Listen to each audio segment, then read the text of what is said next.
भगवान विष्णु कहते हैं, मृत्यु से पहले मनुष्य को मिलते हैं यह 7 संकेत।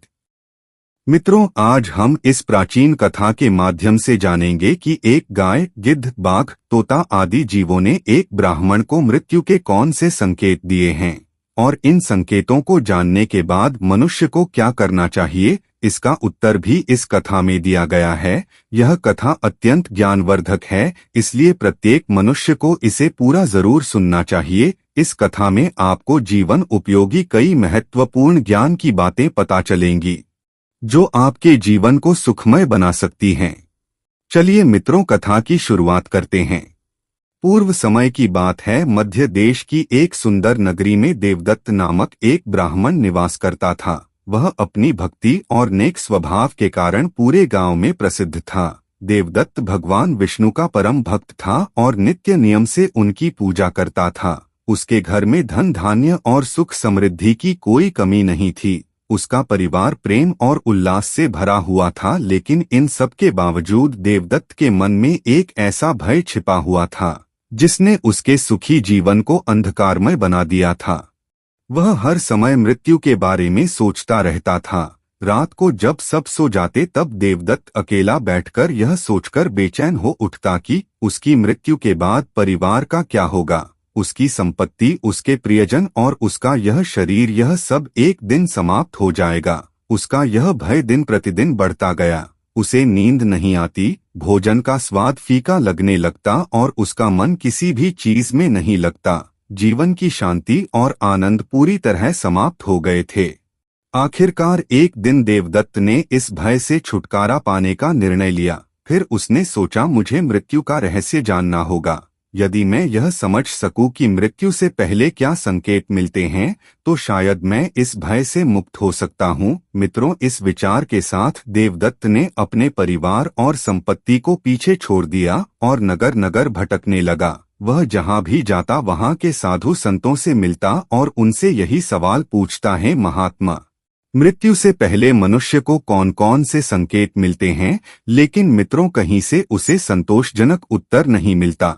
फिर भटकते भटकते एक दिन वह एक घने और भयावह जंगल में पहुंच गया। इस जंगल के चारों ओर ऊंचे ऊंचे पेड़, झाड़ियां और पक्षियों की अजीब आवाजें सुनाई पड़ रही थी। चलते चलते उसे एक स्थान पर एक आश्रम दिखाई दिया। देखने में वह साधारण आश्रम नहीं था। आश्रम के बाहर एक दिव्य शांति फैली हुई थी और अंदर से वेदों का पाठ और शंख ध्वनि सुनाई पड़ रही थी। उस आश्रम में जो साधु निवास करते थे वे बहुत तेजस्वी और शांत दिख रहे थे। उनके मुख पर दिव्यता की चमक थी और ऐसा प्रतीत हो रहा था जैसे वे साक्षात देवता हो। देवदत्त ने आश्रम में प्रवेश किया और साधु को प्रणाम करते हुए कहा, हे साधु महात्मा, मैं एक समस्या लेकर आया हूँ, कृपया मेरी सहायता कीजिए।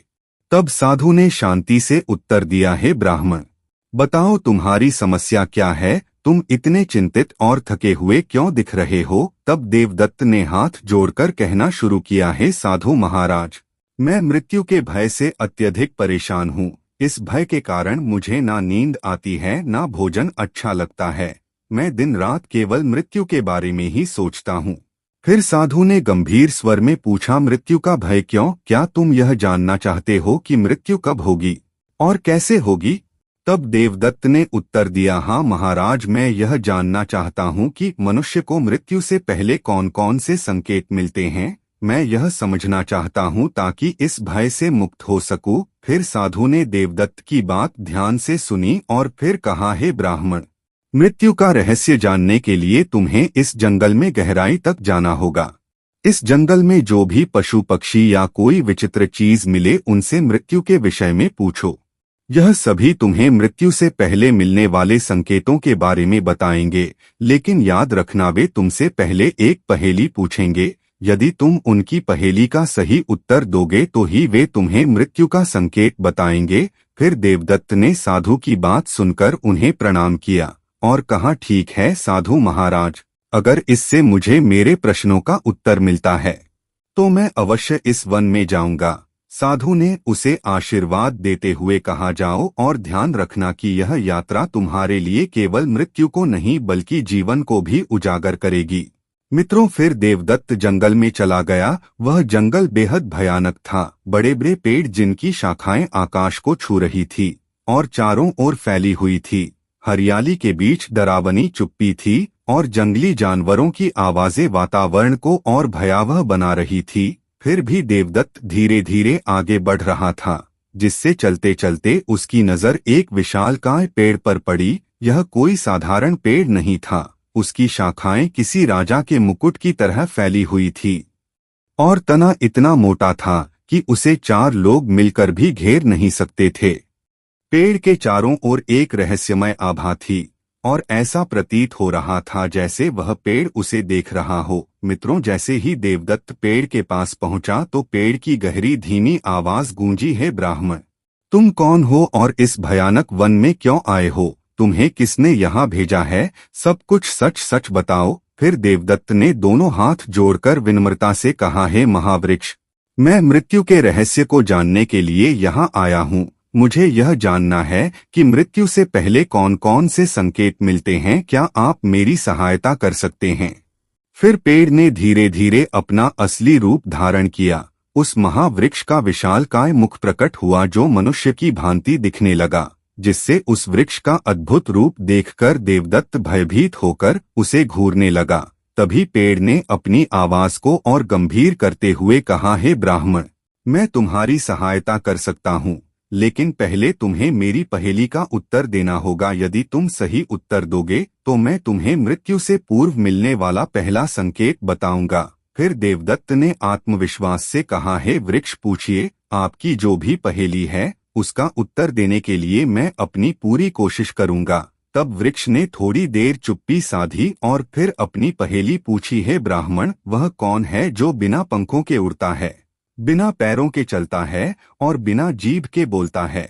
तब देवदत्त ने कुछ देर गहन विचार किया और उसने चारों ओर देखना शुरू किया और उसका ध्यान उस समय बह रही ठंडी हवा पर गया। कुछ क्षणों बाद उसने मुस्कुराते हुए उत्तर दिया, है महावृक्ष, यह तो हवा है। तब पेड़ हर्षित होकर हंस पड़ा और उसकी हंसी जंगल में गूंज उठी। उसने कहा, तुमने सही उत्तर दिया। अब सुनो, मृत्यु का पहला संकेत यह है कि जब व्यक्ति के शरीर की ऊर्जा क्षीण होने लगे और वह हर समय थकान महसूस करें तो समझो मृत्यु निकट है। यह संकेत तुम्हें आत्मिक और शारीरिक रूप से सावधान करने के लिए है। फिर देवदत्त ने पेड़ को प्रणाम किया और कहा, है महावृक्ष, मैं आपके ज्ञान के लिए हृदय से आभारी हूँ। आपने मेरे प्रश्न का उत्तर दिया और मुझे मृत्यु के पहले संकेत के बारे में बताया। मैं इसे याद रखूंगा। तब पेड़ ने शांत स्वर में कहा, जाओ आगे बढ़ो, तुम्हें और भी संकेत मिलेंगे। याद रखना, जीवन और मृत्यु एक चक्र है, इसे समझना ही तुम्हारा उद्देश्य है। फिर देवदत्त ने पेड़ का धन्यवाद किया और आगे की यात्रा पर निकल पड़ा। उसके मन में अब और अधिक उत्सुकता थी कि वह आने वाले संकेतों को जाने और समझे। फिर देवदत्त जंगल में बोलने वाले पेड़ से पहला संकेत जानने के बाद आगे बढ़ा, लेकिन रास्ता और भी भयावह और चुनौतीपूर्ण हो गया था। पेड़ों की शाखाएं आपस में उलझी हुई थी और झाड़ियों से अजीब आवाजें आ रही थी। चलते चलते अचानक उसकी नजर एक विशाल गिद्ध पर पड़ी जो एक सूखे पेड़ की डाल पर बैठा था। गिद्ध का आकार सामान्य पक्षियों से कई गुना बड़ा था और उसकी आंखें चमक रही थी, मानो वह सब कुछ देख सकता हो। उसकी चोंच और पंख इतने तेजस्वी थे कि एक क्षण के लिए देवदत्त को भय का अनुभव हुआ, लेकिन उसने साहस बटोरकर गिद्ध को प्रणाम किया। जैसे ही देवदत्त उसके पास पहुंचा, गिद्ध ने गहरी और तीखी आवाज में पूछा, है मनुष्य, तुम कौन हो और इस घने जंगल में क्या कर रहे हो? फिर देवदत्त ने हाथ जोड़कर नम्रता से कहा, है गिद्ध, मैं एक साधारण ब्राह्मण हूँ। मैं मृत्यु के रहस्य को जानने के लिए भटक रहा हूँ। मुझे मृत्यु से पूर्व मिलने वाले संकेतों के बारे में जानने की जिज्ञासा है। कृपया मेरी सहायता करें। तब गिद्ध ने अपने पंखों को फैलाते हुए कहा, मैं तुम्हारी सहायता कर सकता हूँ, लेकिन इसके लिए तुम्हें मेरी एक पहेली का उत्तर देना होगा। यदि तुम उत्तर सही दोगे तो मैं तुम्हें मृत्यु से पूर्व मिलने वाला एक महत्वपूर्ण संकेत बताऊंगा। फिर देवदत्त ने कहा, पूछिए, है महाज्ञानी गिद्ध, आपका जो भी सवाल है मैं उसका उत्तर देने की पूरी कोशिश करूंगा। फिर गिद्ध ने अपनी तीव्र दृष्टि देवदत्त पर डाली और पूछा, हे मनुष्य, क्या है वह चीज जो पैदा होने के साथ ही हर पल घटती रहती है लेकिन कभी समाप्त नहीं होती? तब देवदत्त ने थोड़ी देर विचार किया और उसने अपनी यात्रा, समय और जीवन के चक्र के बारे में सोचा। कुछ ही क्षणों बाद उसने उत्तर दिया, हे गिद्ध महाराज, इसका उत्तर समय है। समय हर पल कम होता है लेकिन यह अनंत है और कभी समाप्त नहीं होता है। फिर गिद्ध ने अपनी तीखी आवाज में हंसते हुए कहा, सही उत्तर दिया, हे ब्राह्मण। अब सुनो, मृत्यु का दूसरा संकेत यह है कि जब व्यक्ति की इंद्रियां जैसे सुनने और देखने की शक्ति कमजोर होने लगे तो समझो कि मृत्यु निकट है। फिर देवदत्त ने ध्यानपूर्वक गिद्ध की बात को सुना और गिद्ध को प्रणाम करते हुए कहा, हे महाज्ञानी गिद्ध, मैं आपके ज्ञान का आभारी हूँ। आपने मुझे मृत्यु के दूसरे संकेत के बारे में बताया जो मेरे लिए अत्यंत महत्वपूर्ण है। मित्रों, फिर गिद्ध ने अपने पंख फैलाते हुए कहा, हे मनुष्य, याद रखना, जीवन और मृत्यु के बीच संतुलन को समझने के लिए इन संकेतों का ज्ञान आवश्यक है। अब आगे बढ़ो, तुम्हारी यात्रा अभी पूरी नहीं हुई है। तब देवदत्त ने गिद्ध का धन्यवाद किया और अपने मार्ग पर चल पड़ा। उसके मन में अब और अधिक जिज्ञासा थी कि आने वाले संकेत क्या रहस्य खोलेंगे, और जंगल की यात्रा उसे हर पल मृत्यु के सत्य के और करीब ला रही थी। जंगल का मार्ग अब पहले से भी कठिन हो गया था। झाड़ियों में अजीब सी सरसराहट हो रही थी और वातावरण में गहरी नीरवता थी। फिर चलते चलते देवदत्त की नजर एक गधे पर पड़ी। वह गधा एक पेड़ की छाया में खड़ा था और उसकी आंखों में एक गहरी शांति झलक रही थी। हालांकि गधा शांत प्रतीत हो रहा था, लेकिन जैसे ही उसने देवदत्त को देखा वह बोल पड़ा, हे ब्राह्मण, तुम यहाँ क्यों आए हो और इस जंगल में क्या खोज रहे हो? तब देवदत्त ने हाथ जोड़कर गधे को प्रणाम किया और कहा, हे शांत चित्त वाले गधे, मैं एक साधारण ब्राह्मण हूँ। मैं मृत्यु के रहस्यों को जानने के लिए भटक रहा हूँ। मुझे मृत्यु से पहले मिलने वाले संकेतों के बारे में जानना है। क्या आप मेरी सहायता करेंगे? तब गधे ने अपनी आंखों को मीचते हुए कहा, मैं तुम्हारी सहायता कर सकता हूँ, लेकिन तुम्हें पहले मेरी एक पहेली का उत्तर देना होगा। यदि तुम सही उत्तर दोगे तो मैं तुम्हें मृत्यु का तीसरा संकेत बताऊंगा। फिर देवदत्त ने कहा, पूछिए हे ज्ञानी गधे, मैं उत्तर देने का प्रयास करूंगा। तब गधे ने गंभीर स्वर में पूछा, हे ब्राह्मण, वह क्या है जो जितना खाली होता है उतना ही भारी महसूस होता है? तब देवदत्त ने कुछ क्षण गहराई से विचार किया। उसने अपने जीवन और अनुभवों के बारे में सोचा। फिर उसने मुस्कुराते हुए उत्तर दिया, यह तो चिंता है। चिंता जितनी अधिक होती है उतना ही भारीपन महसूस होता है, भले ही वह असल में कुछ ना हो।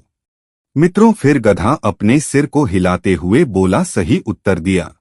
अब सुनो, मृत्यु का तीसरा संकेत यह है कि जब व्यक्ति के बाल सफेद होने लगे और त्वचा पर झुर्रियां पड़ने लगे तो यह संकेत है कि मृत्यु धीरे धीरे करीब आ रही है। यह शरीर के क्षय का प्रारंभ है जो अंततः मृत्यु की ओर ले जाता है। फिर देवदत्त ने गधे को प्रणाम करते हुए कहा, हे ज्ञानी गधे, मैं आपके ज्ञान का हृदय से आभारी हूँ। आपने मुझे मृत्यु के तीसरे संकेत के बारे में बताया जो मेरे लिए बहुत मूल्यवान है। फिर गधे ने शांत स्वर में कहा, जाओ हे ब्राह्मण, तुम्हारी यात्रा अभी समाप्त नहीं हुई है। इन संकेतों का ज्ञान तुम्हें जीवन और मृत्यु के सत्य को समझने में मदद करेगा। तब देवदत्त ने गधे को धन्यवाद किया और आगे बढ़ गया। वह अब पहले से अधिक उत्सुक और चिंतनशील था। हर संकेत उसे मृत्यु के सत्य और जीवन के उद्देश्य के और निकट ला रहा था। वह जंगल के गहरे हिस्से में प्रवेश कर चुका था। चारों ओर का माहौल और भी भयावह होता जा रहा था। विशालकाय पेड़ों के अंधकार अंधकार ने अपना डेरा जमा लिया था। पक्षियों और जंगली जानवरों की आवाजें वातावरण को रहस्यमय और डरावना बना रही थी। कुछ दूरी तय करने के बाद अचानक देवदत्त की नजर एक विशाल बाघ पर पड़ी। वह बाघ एक चट्टान के पास खड़ा था और उसकी आंखें मानो देवदत्त की आत्मा को भेद रही हो। फिर बाघ की गुर्राहट ने जंगल की नीरवता को भंग कर दिया, जिससे देवदत्त का दिल जोर से धड़कने लगा। लेकिन उसने खुद को साहसी दिखाते हुए बाघ को प्रणाम किया। फिर बाघ ने गुर्राते हुए पूछा, हे मनुष्य, तुम यहाँ क्या कर रहे हो और इस जंगल में क्यों भटक रहे हो? फिर देवदत्त ने डरते डरते कहा, हे जंगल के राजा, मैं मृत्यु के रहस्यों को जानने के लिए यहाँ आया हूँ। मुझे मृत्यु से पहले मिलने वाले संकेतों की जानकारी चाहिए, कृपया मेरी सहायता करें। फिर बाघ ने अपने विशाल पंजों को जमीन पर पटकते हुए कहा, मैं तुम्हें मृत्यु का एक संकेत बता सकता हूँ, लेकिन पहले तुम्हें मेरी पहेली का उत्तर देना होगा। यदि तुम उत्तर सही दोगे तो मैं तुम्हें मृत्यु का चौथा संकेत बताऊंगा। तब देवदत्त ने सिर झुकाकर कहा, पूरे मन से कोशिश करूंगा हे महाबली बाघ, कृपया अपनी पहेली पूछिए। फिर बाघ ने अपनी गहरी आवाज में पूछा, हे ब्राह्मण, वह क्या है जो देखने में खाली है लेकिन अपने भीतर सब कुछ समेटे हुए हैं? फिर देवदत्त ने कुछ पल के लिए सोचा, फिर उसे यात्रा के अनुभव और मृत्यु के संकेतों की सीख याद आई। फिर उसने आत्मविश्वास से कहा, यह तो आकाश है। आकाश को हम खाली और शून्य के रूप में देखते हैं, लेकिन यह अपने भीतर पूरी सृष्टि, हवा, बादल, सूरज, चांद और तारे समेटे हुए हैं। तब बाघ ने अपनी गुर्राहट रोक दी और एक धीमी हंसी के साथ कहा, तुमने सही उत्तर दिया है ब्राह्मण। अब सुनो, मृत्यु का चौथा संकेत यह है कि शरीर की त्वचा का पीला या काला पड़ना और चेहरे का तेजी से खत्म होना मृत्यु के निकट आने का महत्वपूर्ण संकेत है। यह संकेत इस बात को दर्शाता है कि शरीर की जीवन ऊर्जा क्षीण हो रही है और आत्मा धीरे धीरे शरीर से विदा लेने की तैयारी कर रही है। फिर देवदत्त ने बाघ को प्रणाम करते हुए कहा, हे महाबली, मैं आपके ज्ञान के लिए आभारी हूँ। आपने मुझे मृत्यु का चौथा संकेत बताया जो मेरे लिए अत्यंत मूल्यवान है। फिर बाघ ने अपनी चमकती हुई आंखों से उसे देखा और कहा, याद रखना, मृत्यु केवल अंत नहीं बल्कि एक नई शुरुआत है। अब आगे बढ़ो, तुम्हें अभी और सीखना है। फिर देवदत्त ने बाघ का धन्यवाद किया और अपनी यात्रा पर आगे बढ़ा। मित्रों, जंगल अब और भी गहरे में प्रवेश कर चुका था और उसकी जिज्ञासा मृत्यु के संकेतों को लेकर और बढ़ गई थी। उसकी यात्रा उसे हर कदम पर मृत्यु के सत्य के करीब ला रही थी। अब जंगल और भी रहस्यमय और शांत हो गया था। बड़े बड़े वृक्षों के बीच एक पगडंडी उसे और अधिक अंदर ले जा रही थी। इस भाग का वातावरण अजीब सा था, ना डरावना और ना सामान्य, बल्कि ऐसा लगता था जैसे यह स्थान किसी दिव्यता से भरपूर हो। कुछ दूर चलते चलते देवदत्त की नजर एक विशाल गाय पर पड़ी। उस गाय का रूप अलौकिक था। उसका शरीर सुनहरी आभा से चमक रहा था और उसकी आंखों में गहरी करुणा झलक रही थी। वह बिल्कुल शांत खड़ी थी, मानो अपने चारों ओर का हर रहस्य जानती हो। देवदत्त को गाय के इस दिव्य रूप को देखकर एक अलग ही शांति का अनुभव हुआ। उसने तुरंत गाय को प्रणाम किया और विनम्रता से कहा, हे गौ माता, मैं मृत्यु के रहस्य को समझने के लिए भटक रहा हूँ। मैंने इस जंगल में अनेक संकेत प्राप्त किए हैं, लेकिन अब मुझे आपसे सहायता चाहिए। क्या आप मुझे मृत्यु से पहले मिलने वाले किसी संकेत के बारे में बता सकती हैं? मित्रों, तब गाय ने अपने शांत और करुणामय स्वर में कहा, हे ब्राह्मण, मैं तुम्हारी सहायता अवश्य करूंगी, लेकिन पहले मेरी एक पहेली का उत्तर दो। यदि तुम सही उत्तर दोगे तो मैं तुम्हें मृत्यु का पांचवा संकेत बताऊंगी। फिर देवदत्त ने तुरंत कहा, पूछो हे गौ माता, मैं अपनी पूरी कोशिश करूंगा। तब गाय ने अपनी बड़ी आंखों को झपका कर पूछा, वह कौन सा अमृत है जो बिना पिए ही जीवन को बनाए रखता है और बिना देखे भी हर प्राणी के लिए आवश्यक है? तब देवदत्त ने थोड़ी देर सोचा। उसने अपने जीवन और प्रकृति के बारे में विचार किया। उसे उत्तर शीघ्र ही स्पष्ट हो गया और उसने कहा, यह तो प्राण वायु है। बिना प्राण वायु के कोई भी जीवित नहीं रह सकता। यह जीवन का आधार है। फिर गाय ने प्रसन्न होकर सिर हिलाया और कहा, सही उत्तर हे ब्राह्मण, तुम्हारी बुद्धि और एकाग्रता प्रशंसा योग्य है। अब सुनो, मृत्यु का पांचवा संकेत यह है कि जब व्यक्ति का शरीर भोजन के प्रति उदासीन हो जाए और वह खाने का स्वाद ना ले पाए तो समझो कि मृत्यु का समय निकट है। यह संकेत शरीर और आत्मा के पृथक्करण का प्रारंभ है। फिर देवदत्त ने ध्यानपूर्वक गाय के वचन सुने और उसे प्रणाम करते हुए कहा, हे गौ माता, मैं आपके इस दिव्य ज्ञान के लिए आभारी हूँ।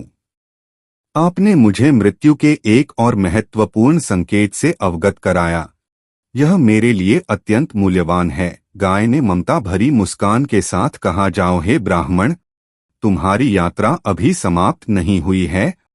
आगे बढ़ो और मृत्यु के सत्य को पूर्णता से समझने का प्रयास करो। याद रखो, ज्ञान और समझ से ही जीवन और मृत्यु के चक्र को स्वीकार करना संभव है।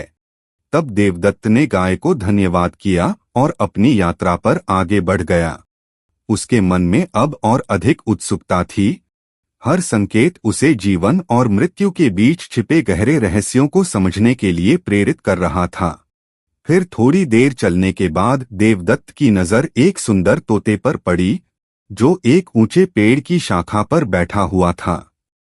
उसकी आंखों में चमक और चाल ढाल में अद्भुत आत्मविश्वास था। ऐसा लग रहा था कि वह केवल एक पक्षी नहीं बल्कि किसी विशेष ज्ञान का स्रोत हो। जैसे ही देवदत्त ने उसे देखा, तोता बोल पड़ा, हे ब्राह्मण, तुम कौन हो और इस जंगल में क्यों भटक रहे हो? तब देवदत्त ने हाथ जोड़कर तोते को प्रणाम किया और कहा, हे ज्ञानी तोते, मैं मृत्यु के रहस्यों को समझने के लिए इस जंगल में भटक रहा हूँ। मैंने अब तक कई संकेत प्राप्त किए हैं और अब आपसे सहायता की अपेक्षा करता हूँ। कृपया मुझे मृत्यु से पहले मिलने वाले किसी संकेत के बारे में बताइए। फिर तोते ने अपनी गर्दन इधर उधर घुमाते हुए कहा, मैं तुम्हारी सहायता कर सकता हूँ, लेकिन उसके लिए तुम्हें मेरी एक पहेली का उत्तर देना होगा। यदि तुम सही उत्तर दोगे तो मैं तुम्हें मृत्यु का छठा संकेत बताऊंगा। फिर देवदत्त ने उत्सुकता से कहा, पूछो हे तोते, मैं उत्तर देने का प्रयास करूंगा। फिर तोता ने तीव्र स्वर में पूछा, हे ब्राह्मण, वह कौन सी चीज है जो हमेशा दूसरों की नकल करती है लेकिन खुद कभी मौलिक नहीं होती? तब देवदत्त ने कुछ पल के लिए विचार किया। फिर उसने पेड़ों के नीचे फैली हुई छाया पर ध्यान दिया और मुस्कुराते हुए उत्तर दिया, यह छाया है। छाया हमेशा दूसरों की नकल करती है लेकिन उसकी अपनी कोई पहचान नहीं होती। फिर तोता ने हंसते हुए कहा, सही उत्तर है ब्राह्मण, तुम्हारी बुद्धि और ज्ञान की मैं प्रशंसा करता हूँ। अब सुनो, मृत्यु का छठा संकेत यह है कि जब व्यक्ति के सपने डरावने और विचित्र होने लगे और वह गहरी और शांत नींद न ले पाए तो समझो कि मृत्यु निकट है। सपने आत्मा की चेतना के संकेत होते हैं और उनका विचलित होना मृत्यु के आगमन का सूचक है।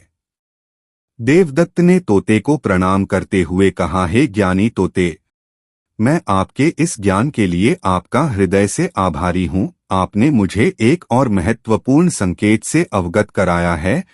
फिर तोते ने अपनी पंख पर उंगली घुमाते हुए कहा, याद रखो, मृत्यु जीवन का अंत नहीं बल्कि आत्मा की यात्रा का एक और चरण है। अब आगे बढ़ो, तुम्हारी यात्रा अभी समाप्त नहीं हुई है। दोस्तों, तब देवदत्त ने तोते का धन्यवाद किया और अपनी यात्रा जारी रखी। उसके मन में अब और अधिक जिज्ञासा उत्पन्न हो चुकी थी। हर संकेत उसे मृत्यु के रहस्यों को समझने के लिए प्रेरित कर रहा था और उसे आत्मा और जीवन के सत्य के और करीब ला रहा था। जंगल अब और भी शांत और रहस्यमय हो चुका था। पक्षियों की आवाजें कम हो गई थी और हवा में एक अजीब सी गंभीरता थी। फिर रास्ते पर चलते चलते उसे एक स्थान दिखाई दिया जहां धूप के छोटे छोटे टुकड़े पेड़ों की शाखाओं से छनकर गिर रहे थे। इसी शांत और सुंदर वातावरण में उसकी नजर एक तेजस्वी हिरण पर पड़ी, जिसमें हिरण का स्वरूप ऐसा था जैसे वह जंगल के सभी रहस्यों को जानता हो। उसकी आंखें चमक रही थी और उसकी चाल में एक अपार आत्मविश्वास झलक रहा था। वह अत्यंत सुंदर और शांत दिखाई दे रहा था, मानो यह जंगल का कोई रक्षक हो। फिर देवदत्त ने हिरण को प्रणाम किया और कहा, हे वन मृग, मैं एक साधारण ब्राह्मण हूँ। मैं मृत्यु के रहस्यों को जानने और समझने के लिए यहाँ आया हूँ। मैंने अब तक कई संकेत प्राप्त किए हैं और अब आपसे सहायता की अपेक्षा करता हूँ। कृपया मुझे मृत्यु से पहले मिलने वाले संकेत के बारे में बताइए। फिर हिरण ने गंभीर स्वर में कहा, हे ब्राह्मण, मैं तुम्हारी सहायता कर सकता हूँ, लेकिन तुम्हें मेरी एक पहेली का उत्तर देना होगा। यदि तुम सही उत्तर दोगे तो मैं तुम्हें मृत्यु का 7वां और अंतिम संकेत बताऊंगा। फिर देवदत्त ने आत्मविश्वास से कहा, पूछो हे वन मृग, मैं उत्तर देने की पूरी कोशिश करूंगा। फिर हिरण ने अपनी चमकती आंखों से देवदत्त की ओर देखा और पूछा, वह कौन सी चीज है जो बिना किसी रोक टोक के चलती रहती है, लेकिन जिसका अंत हर किसी के लिए निश्चित है? फिर देवदत्त ने गहराई से सोचा, उसे अपने जीवन की यात्रा और अब तक मिले संकेत याद आए। उसने कुछ क्षण विचार किया और फिर आत्मविश्वास से उत्तर दिया, यह जीवन है। जीवन हमेशा चलता रहता है, लेकिन अंत हर किसी के लिए निश्चित है। मित्रों, हिरण ने प्रसन्न होकर कहा, सही उत्तर दिया है ब्राह्मण। अब सुनो, मृत्यु का 7वां और अंतिम संकेत यह है, जब व्यक्ति की सांसें असामान्य हो जाएं, वह भारी थकावट महसूस करें, व्यक्ति की सुनने और सूंघने की शक्ति कम हो जाती है, कानों में गूंज या अजीब आवाजें सुनाई देती हैं, उसकी दृष्टि भी क्षीण हो जाती है और उसे अपने आसपास खड़े लोग भी दिखाई नहीं देते हैं। तो यह मृत्यु का संकेत है, यह अंतिम संकेत है जो बताता है कि जीवन का अंत निकट है। फिर देवदत्त ने ध्यानपूर्वक हिरण के वचन सुने और उसे प्रणाम करते हुए कहा, हे ज्ञानी वन मृग, मैं आपके ज्ञान का हृदय से आभारी हूँ। आपने मुझे मृत्यु के अंतिम संकेत के बारे में बताया, यह मेरे लिए अत्यंत मूल्यवान है। प्यारे मित्रों, अगर आपको हमारी यह कथा अच्छी लगे तो कमेंट बॉक्स में जय हरि विष्णु लिखना ना भूले। साथ ही वीडियो को लाइक, चैनल को सब्सक्राइब और वीडियो को अपने मित्रों में शेयर करना ना भूले।